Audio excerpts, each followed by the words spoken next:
السلام علیکم ورحمۃ اللہ وبرکاتہ۔ بسم اللہ الرحمن الرحیم، الحمد للہ رب العالمین۔ اللہ تعالیٰ کا شکر ہے کہ ہم سب عافیت کے ساتھ رمضان میں داخل ہو چکے ہیں۔ اللہ تعالیٰ ہم سب کو اس سے بھرپور فائدہ اٹھانے کی توفیق عطا فرمائے۔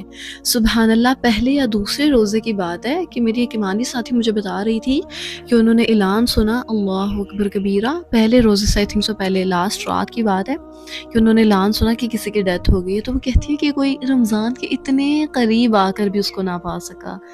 اللہ اکبر، موت کا وقت مقرر ہے، تو اللہ تعالیٰ کا بہت شکر ادا کریں۔ ہمیں نہیں پتا کہ یہ رمضان ہمارا آخری رمضان ہے یا اس سے نیکسٹ یا کون سا، یا یہ روزہ ہمارا آخری روزہ ہے، کچھ بھی ہو سکتا ہے، we never know. So always run towards خیر کی طرف دوڑیں، نیکیوں میں دوڑ لگائیں، کثرت سے نیکیاں کریں، جلدی نہ کریں، کثرت کریں، جو نیکی آپ کریں اس میں استقامت کریں۔ اے نوجوانوں، تمہارے لیے آخرت حاصل کرنا، تمہارے لیے جنت حاصل کرنا بہت ضروری ہے۔ تم بہت خسارہ پانے والے ہو جاؤ گے اگر تم نے جنت گنوا دی تو۔ آج کل ہر ینگ لڑکا لڑکی بس یہی سوچ رہا ہے کہ وہ رمضان کب آئے گا کہ جب ہم اپنے شوہر کے ساتھ یا اپنی بیویوں کے ساتھ بیٹھے ہوں گے۔ اللہ اکبر کبیرہ، ہر رمضان ہمارے ساتھ کوئی نہ کوئی ضرور ہوتا ہے، ہمارے ماں باپ ہوتے ہیں، ہمارے بہن بھائی ہوتے ہیں، ہمارے دوست ہوتے ہیں، کوئی نہ کوئی اس ٹائم پہ ہمارے پاس ہے۔ اگر آپ کے پاس شوہر نہیں بھی ہے تو آپ کی فیملی اور آپ کے فرینڈس تو ہیں نا۔ اللہ نہ کرے کچھ ٹائم بعد جب ہم لوگ الگ ہو جائیں گے، جب ایک کہاں چلا جائے گا، دوسرا کہاں چلا جائے گا، دنیا میں الگ ہو جائیں، یا دنیا اور آخرت کے حوالے سے ایک کوئی انسان اس دنیا سے چلا جاتا ہے تو اس طرح سے الگ ہو جائیں، تو ابھی آپ جن لوگوں کے ساتھ ہیں اس پر بھی اللہ تعالیٰ کا پہلے بہت شکر ادا کریں۔ اگر تم شکر کرو گے تو اللہ تعالیٰ نعمتوں کو بڑھا دیں گے، تو جو نعمتیں آپ کے پاس ہیں ان پر شکر کریں۔ آف کورس اللہ تعالیٰ سے دعا کر سکتے ہیں کہ اللہ تعالیٰ نے ایک شوہر عطا کرے، لیکن ہر وقت ہر لمحہ اس چیز کی ناشکری نہ کریں کہ مطلب میرے پاس نہیں ہے تو اس کے پیچھے کوئی حکمت ہے۔ اپنا رمضان ان باتوں میں ویسٹ نہ کریں کہ میرے پاس یہ چیز نہیں ہے، میرے پاس یہ نہیں ہے، میں نے یہ کرنا تھا لیکن اب میرے پاس یہ ہے ہی نہیں، میں کیسے کروں۔ جو چیزیں ہیں ان کے اندر رہتے ہوئے ہی فائدہ اٹھائیں۔ فار ایگزامپل، میں نے اسماء الحسنہ کا کورس کرنا تھا لیکن وہ تو پیڈ ہے، 1000 روپیز اس کی فیس ہے، میں کیسے پے کروں، مجھے فری چاہیے تھا۔ یوٹیوب پہ جو اتنے فری لیکچرز پڑے ہیں آپ جا کے ان کو لیں، ان کو تو ہم لیتے نہیں ہیں، اور ہم بس ہیلے بہانے ڈھونڈ رہے ہوتے ہیں کہ بھئی کیسے میں اپنے آپ کو ڈیپینڈ کروں۔ قرآن آپ کے پاس ہر وقت ہر لمحہ موجود ہے، قرآن کو وقت دیں۔ رمضان کا مہینہ قرآن کا مہینہ ہے، شہر رمضان شہر قرآن، اس مہینے میں قرآن نازل ہوا۔ قرآن سب سے زیادہ اہمیت رکھتا ہے کہ ہم اس مہینے میں اس کو بہت زیادہ امپورٹنس دیں۔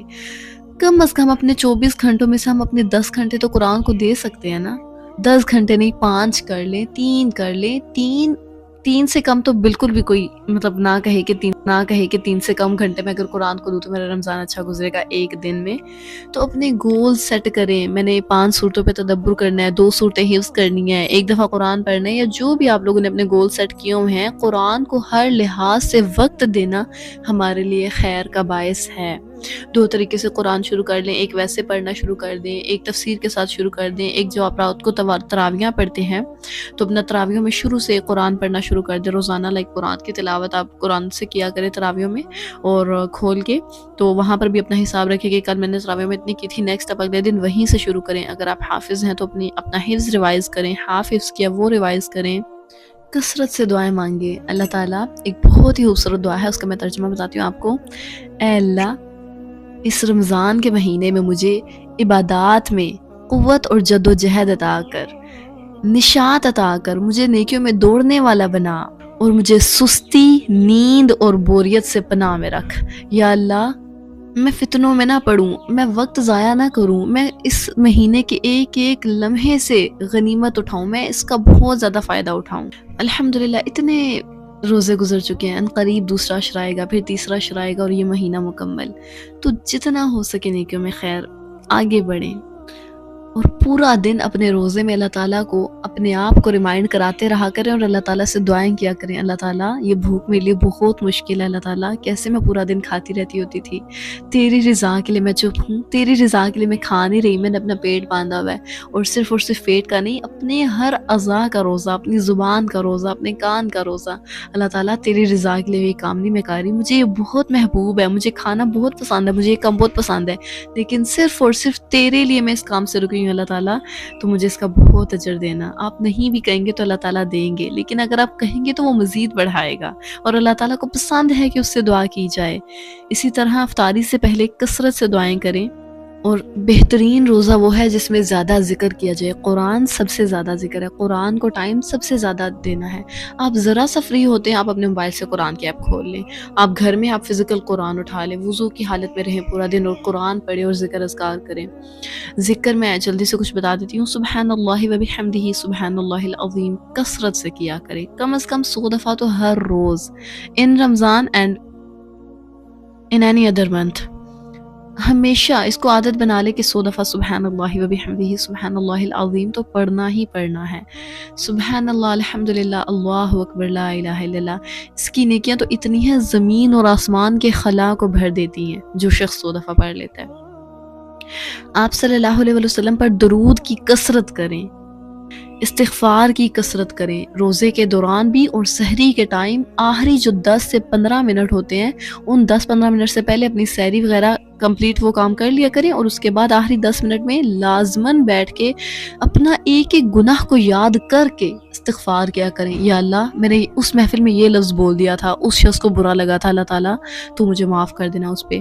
اللہ تعالیٰ پہلے میری کوئی نماز چھوٹ گئی تھی تو مجھے اس پہ معاف کرنا. اللہ تعالیٰ میں نے وہ کبیرہ گناہ کیا تھا، وہ صغیرہ گناہ کیا تھا. اللہ تعالیٰ میں نے یہاں پر اسے تکلیف پہنچائی تھی، یہاں پر میں نے اپنی جان پہ ظلم کیا تھا. اپنے گناہ ساتھ ساتھ سوچیں اور ساتھ ساتھ استغفار کریں، ذکر کریں، قرآن پڑھیں، صدقہ دیں.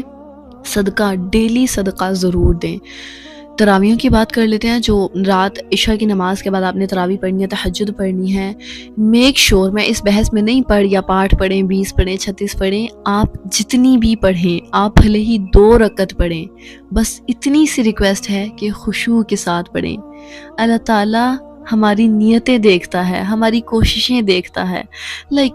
اگر آپ کو جماعت کے ساتھ پڑھ کے زیادہ خشوع سے اور زیادہ اچھے سے پڑھی جاتی ہے تو وہاں پر پڑھیں. اگر آپ کو اکیلے پڑھ کے زیادہ مزہ آتا ہے، اکیلے زیادہ سکون ملتا ہے تو اکیلے پڑھیں. اگر دونوں طریقے سے پڑھنا چاہیں تو دونوں طریقے سے پڑھیں.